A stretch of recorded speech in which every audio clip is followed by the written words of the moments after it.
Okay, ठीक है, Dalton's law of partial pressure.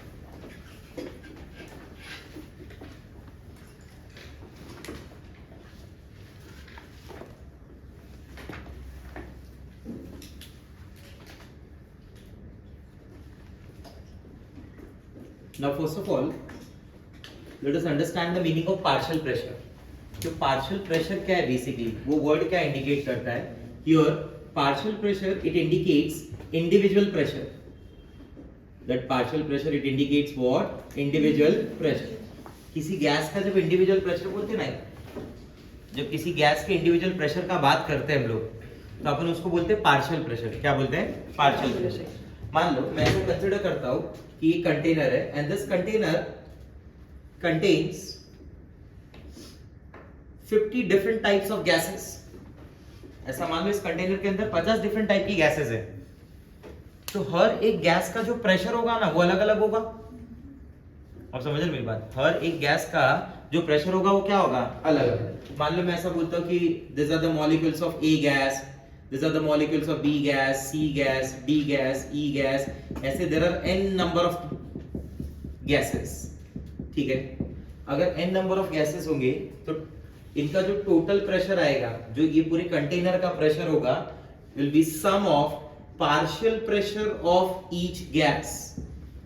This is sum of partial pressure of each gas. बराबर? आप समझे मेरी बात को? n times, n नंबर हो गया। समझा कि अगर 3 गैसेस हैं, hydrogen gas, oxygen gas, nitrogen gas, तो हाइड्रोजन गैस के मॉलिक्यूल एक सर्टेन प्रेशर एक्सर्ट करेंगे, ऑक्सीजन गैस का मॉलिक्यूल एक सर्टेन प्रेशर एक्सर्ट करेगा, बराबर, एंड नाइट्रोजन गैस का मॉलिक्यूल भी एक सर्टेन प्रेशर एक्सर्ट करेगा। तो जो इसका कंटेनर का टोटल प्रेशर होगा वो तीनों के पार्शियल प्रेशर का सम होगा। तो जब मैं इसमें इंडिविजुअल बात करता हूं ना, इंडिविजुअल मतलब किसी एक गैस को लेके, तो उस एक गैस के प्रेशर को हम लोग बोलते हैं partial pressure, that is individual pressure. The pressure exerted by the nitrogen gas will be called as partial pressure of nitrogen gas. The pressure exerted by oxygen gas will be called as partial pressure of oxygen gas. इन सब gases का sum will be called as total pressure. बराबर?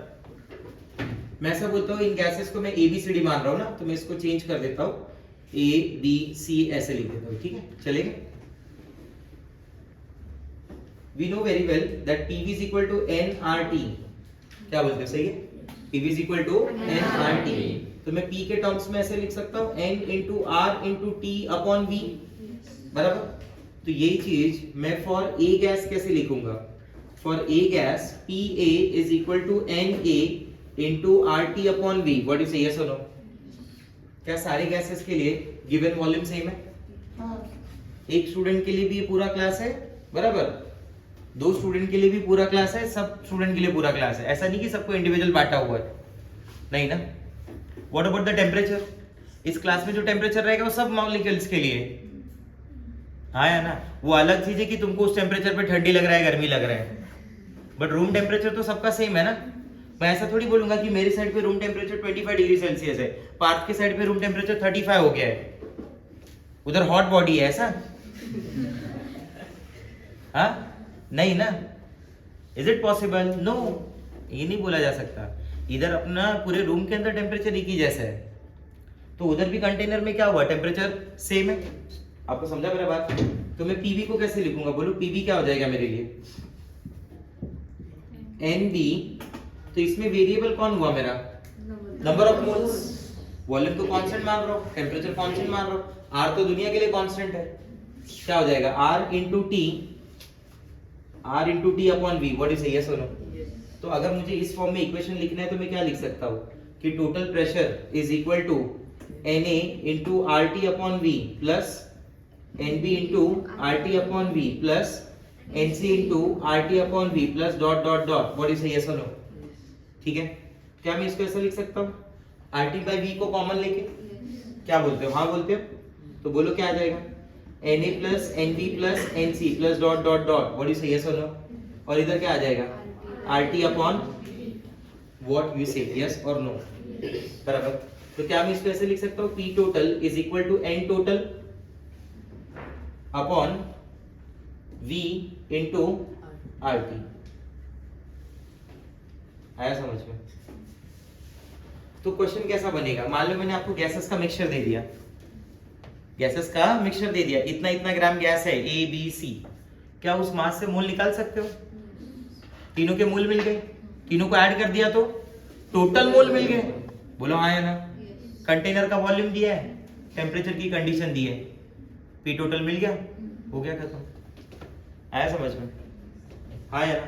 तो पहला form Dalton law का मैं इस तरीके से बोल रहा हूँ कि Dalton law partial pressure, Dalton law क्या बोलता है?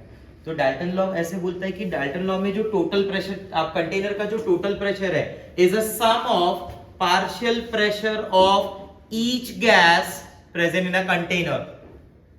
What it is a sum of partial pressure of present in a, ठीक है। मैं इसको एक और फॉर्म में ला रहा हूं, देखो अगर मैं ऐसा लिखता हूं P1 गैस नंबर 1, ठीक है, तो P1 के लिए मैं क्या लिखूंगा? N1 upon N total. क्या बोलते हैं हाँ या ना? अच्छा ऐसे नहीं, गलत हो जाएगा।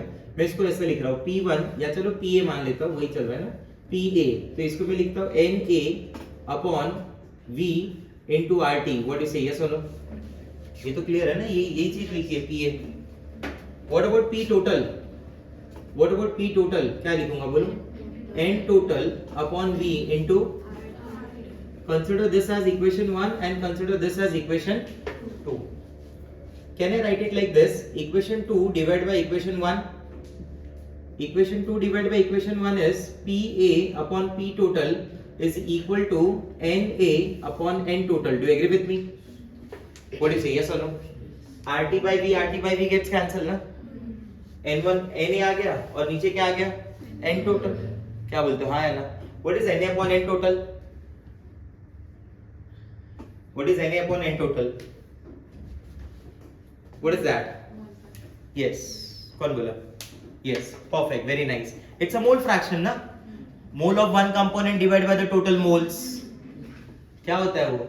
अपना सबका कंट्रीब्यूशन हुआ 2000 का, 200 रुपया मैंने दिया है, तो what is my fraction? 200 upon 2000, that is 1/10। नहीं समझा मेरा बात? उसी को तो मोल फ्रैक्शन बोलते हैं, भूल गए तुम लोग? क्या लिखूंगा बोलो? PA by PT is equal to XA। क्या बोलते हो हाँ या ना? तो PA को क्या लिखूंगा? PA is equal to XA into PT। बोलो yes or no? बराबर? That is PI is equal to XI into PT। So what is that? I is basically the individual। मैं ऐसा बोल सकता हूं क्या कि किसी भी गैस का जो पार्शियल प्रेशर होगा वो प्रोडक्ट है उसके मोल फ्रैक्शन और टोटल प्रेशर का। हाँ या ना? क्या मैं इसे डिफाइन कर सकता हूं? Partial pressure of gas is product of its mole fraction and total pressure. What is yes or no? और मुझे सही भी लगता है, पूछो कैसे? मैंने बोला अपना कंट्रीब्यूशन कितने का हुआ था मिला के? 2000। आपने मेरे को बोला आपका फ्रैक्शन 1/10 है, मतलब 200 तो मेरा ही है ना भाई, हो गया ना वही चीज? हाँ है ना? किसने बोला पाप का फ्रैक्शन 1/20 है, तो 100 उसका भी हो गया भाई। नहीं समझा मेरा बात? से something yes or no? Clear हो रहा है मेरा पॉइंट, क्या बोलना चाहता हूं मैं?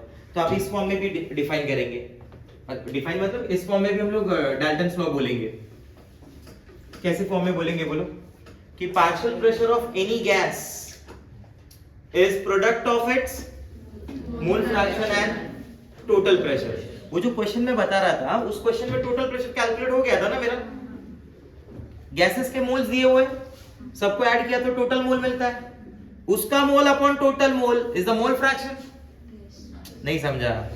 उसका mole upon total mole is the, उसका mole upon total mole is the, अगर मल्टीप्लाई बाय टोटल प्रेशर कर दिया तो उसका पार्शियल प्रेशर भी मिल गया ना। अरे नहीं समझा मेरा बात? हाँ या ना? अगर मैंने क्या किया कि मुझे मोल फ्रैक्शन उस गैस का पता है, मुझे टोटल प्रेशर पता है, दोनों को मल्टीप्लाई किया, will get the partial pressure of gas. समझ में आया? इसका लिमिटेशन क्या है, इस लॉ का एक लिमिटेशन है कि जो डाल्टन्स लॉ है ना, इस Dalton law of partial pressure is not applicable, this Dalton law of partial pressure is not applicable to mixture of reacting gases, is not applicable to the mixture of reacting gases students, it is not applicable to the mixture of reacting gases. अगर gases आपस में react होता है तो ये Dalton law of partial pressure उस mixture के लिए वैलिड नहीं है. Say for example if you go for ammonia and HCl, no doubt ammonia gets combined with HCl to form ammonium chloride. ये रिएक्शन होता है and this reaction takes place at room temperature only. This reaction takes place at room temperature only. जैसे मैं बोलता हूँ H2 carbon monoxide gas along with the chlorine gas, carbon monoxide gas along with the that results in formation of phosgene gas COCl2, carbonyl chloride. तो उस gas में जो carbonyl chloride मेरी gas है, ये जिसके बारे में मैं बात कर रहा हूँ CO+Cl2, इस मिक्सचर ऑफ गैस के लिए डाल्टन लॉ एप्लीकेबल नहीं है. समझा? तो इसका एक ही लिमिटेशन है कि ये किसके लिए एप्लीकेबल नहीं होगा, रिएक्टिंग मिक्सचर्स के लिए. जैसे आप बात करो hydrogen nitrogen, hydrogen oxygen, nitrogen hydrogen, इन सब में एप्लीकेबल होगा. रीजन कि आपने कभी सुना है ऐसा आज इधर इस एरिया में नाइट्रोजन ऑक्सीजन का लफड़ा हो गया, 15 लोग निकल लिए? नहीं ना. क्यों? नाइट्रोजन ऑक्सीजन तो दोनों है ना एयर में, अलग अलग चलते क्या ऐसा? तो फिर उनके बीच का रिएक्शन ही पॉसिबल है 1000 डिग्री सेल्सियस पे. 1000 तक हम ही नहीं रहेंगे देखने को, हाँ या ना? तो जब लैब में उनके रिएक्शन होते हैं, नाइट्रोजन ऑक्सीजन गैस का जब रिएक्शन करते हैं तो where the required temperature is 1000 degree Celsius, इस रूम टेम्परेचर पे उनका रिएक्शन पॉसिबल. तो मैं बोलूंगा अगर कंटेनर में मैं नाइट्रोजन ऑक्सीजन ले रहा हूं तो definitely gases will not react. Hydrogen oxygen again they required high temperature, they need electric spark, वो भी नहीं होगा. समझ रहे मेरा बात? Nitrogen hydrogen required pressure, high pressure, along with that they require a temperature of 773 Kelvin. तो ये सब तो रूम टेम्परेचर पे अवेलेबल नहीं है ना. तो ऐसा मत सोचना कि नाइट्रोजन हाइड्रोजन क्यों नहीं हो रहा है, उसका ये रीजन है क्योंकि रूम टेम्परेचर पे नहीं है. समझा मेरा बात? ठीक है. Let us understand the application of Dalton's law of partial pressure. इसको मैं लैब वगैरह में कैसे यूज कर लूंगा, इसको मैं लैब में कुछ इस तरीके से यूज कर रहा हूँ.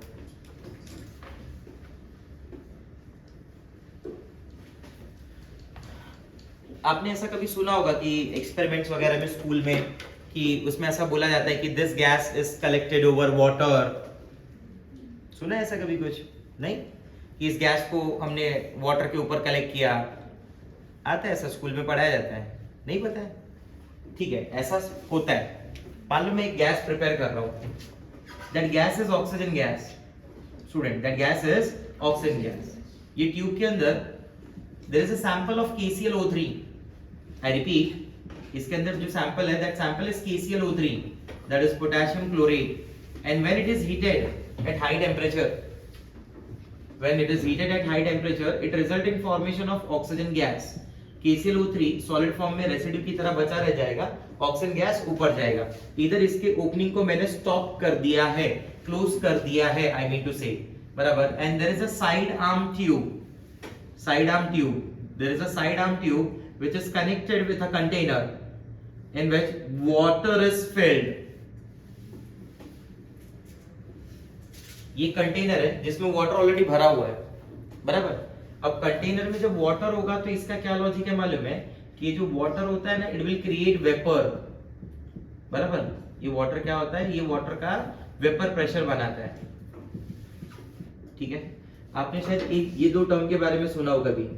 एक का नाम होता है इवापोरेशन और एक का नाम होता है कंडेंसेशन. सुना है आपने? ठीक है. देखो मैं इसके बारे में थोड़ा समझाता हूँ कि मान लो दिस इज अ मॉलिक्यूल. इसके बारे में और डिटेल में भी डिस्कस करेंगे हम लोग आगे. अभी मैं एक शॉर्ट पॉइंट्स बता रहा हूँ कुछ. This are the molecules of liquid. ठीक है. कोई तो लिक्विड है जिसके मॉलिक्यूल्स हैं. Those molecules which are present at bulk ना, ये जो बल्क में मॉलिक्यूल प्रेजेंट है ना, जो तरफ से सराउंडेड है, वो जो मॉलिक्यूल है, उन मॉलिक्यूल्स के अंदर their net force of attraction, मतलब their net forces are zero. मैं ऐसा बोलना चाहता हूँ कि उस मॉलिक्यूल के अंदर जो नेट फोर्स होता है वो नेट फोर्स क्या होता है, जीरो होता है। नेट फोर्स जीरो का बोलने का मतलब क्या हुआ कि अगर ये मॉलिक्यूल है जिसमें नेट फोर्स क्या है, जीरो, तो वो बैलेंस्ड है। वो क्या है, बैलेंस्ड है, उसको कोई टेंशन नहीं है। But those molecule which are present at the surface, ये जो मॉलिक्यूल सरफेस के ऊपर प्रेजेंट है, इनमें सिर्फ जो इनवर्ड फोर्सेस है ना, ये अंदर की तरफ वाले, खाली यही फोर्सेस क्या हो रहे हैं, बैलेंस हो रहे हैं, बराबर। So can I say that surface molecule have unbalanced force of attraction, that surface molecules have unbalanced force of attraction।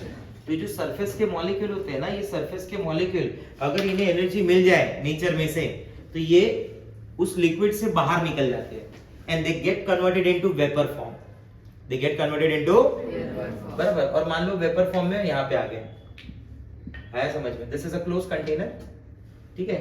ये मॉलिक्यूल जो होते हैं ना, ये स्टेप होके ऊपर आ गया। This is what evaporation, what it is, evaporation. And let me tell you one thing regarding the evaporation, it can takes place at any temperature, that evaporation can takes place at any temperature. It's not like boiling point कि takes place at a fixed temperature. Evaporation किसी भी temperature पे होता है। इस room temperature पे रखा हुआ वाटर भी जो होगा वो भी इवेपोरेट होगा। अगर इस रूम में एक वाटर रखा हुआ है, इस रूम को वाटर से भर दिया जाए तो वो वाटर भी इवेपोरेट होगा। और जो सी का वाटर है, ओशन का जो वाटर है जिसपे सनलाइट डायरेक्ट पड़ रही है, वो भी वाटर इवेपोरेट होगा, सारे वाटर इवेपोरेट होंगे। बट किसी भी टेंपरेचर पे हो सकता है ना। What about the boiling point of water, वो तो फिक्स है एक पर्टिकुलर प्रेशर पे। नहीं समझा मेरा बात? What we say, what is the boiling point of water, 100 degree Celsius at 1 atmospheric pressure ना। What is the boiling point of water, it is 100 degree Celsius at 1 atmospheric pressure. 100 degree Celsius पे होगा, 1 atmospheric pressure रहेगा। बोलो, समझा नहीं समझा मेरा बात? क्लियर हो रहा है मैं क्या बोलना चाहता हूँ? ठीक है, ये प्रोसेस हुआ मेरा इवेपोरेशन। जब ये मॉलिक्यूल ऊपर वेपर की फॉर्म में आ जाते हैं ना, they start colliding with each other, they start colliding with the wall of container and few molecules collide with the surface of the liquid also. 3 type की कोलिजन समझा?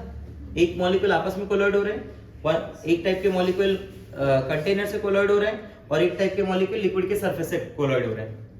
Those molecules which collide with the surface of liquid are basically responsible for the condensation process। वो vapour वापस convert हो जाएगी किसमें, liquid, उसे मैं condensation बोलता हूँ। क्या बोलता हूँ, कंडेंसेशन, बराबर।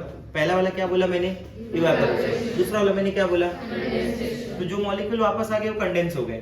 क्या हो गए, कंडेंस, बराबर। अब समझ रहे हो दोनों बातों को? एक बात है इवेपोरेशन, एक बात है कंडेंसेशन, ठीक है। अब यहाँ पे भी क्या होगा, इस वाटर के, ये जो वाटर है, इस वाटर के सर्टेन वेपर्स बनेंगी। बोलो हाँ या ना? और वो वेपर्स कहाँ पे जाएंगे, इधर कहीं जाएंगे। सही समझेंगे, यस और नो? क्लियर हो रहा है? ये वाटर वेपर है, ठीक है। And this water vapour also collide with the wall of the container, this water vapour also collide with the wall of container. अब हुआ क्या कि यहाँ से ऑक्सीजन गैस बाहर निकला। अब ये ऑक्सीजन गैस यहाँ से पास होते होते होते होते इधर आ गया, बराबर। ऑक्सीजन गैस का तो आपको मालूम ही है, गैसेस का क्या होता है, जिधर जितनी जगह मिले उतना फैल जाने का, हाँ या ना? फट से आया इधर और फैल गया। क्या बोलते हो, समझ आ रहा है बात? Yes or no? वो भी अपना प्रेशर एक्सर्ट करेगा। Now that oxygen gas become moist because that oxygen gas comes in a contact of water. तो मैं बोलूंगा कि कंटेनर में जो गैस दिख रही है ना, वो गैस है मॉइस्ट गैस। क्या है वो, मॉइस्ट गैस। और मैं जो प्रेशर टोटल मुझे वैल्यू आ रही होगी वो मॉइस्ट गैस के प्रेशर की होगी। किसके प्रेशर की होगी, मॉइस्ट गैस, बराबर ना। व्हाट डाल्टन लॉ सेज कि जितना भी ये वेपर्स का पॉइंट होगा, बराबर, टोटल प्रेशर जो होगा वो उन सब का क्या होगा, सम होगा।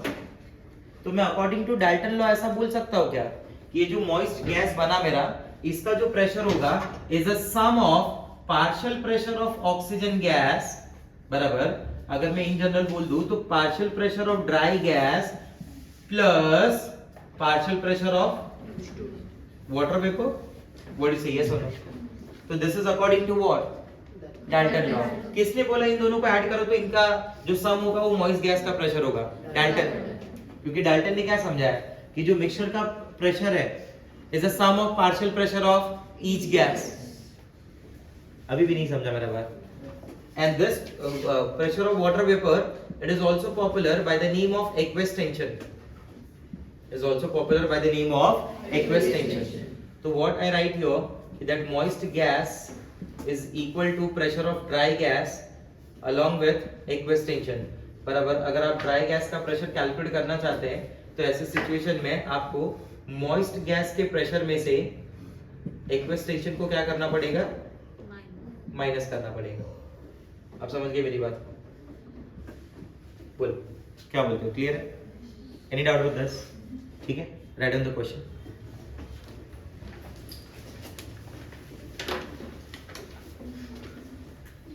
$28 gram nitrogen gas, 28 gram nitrogen gas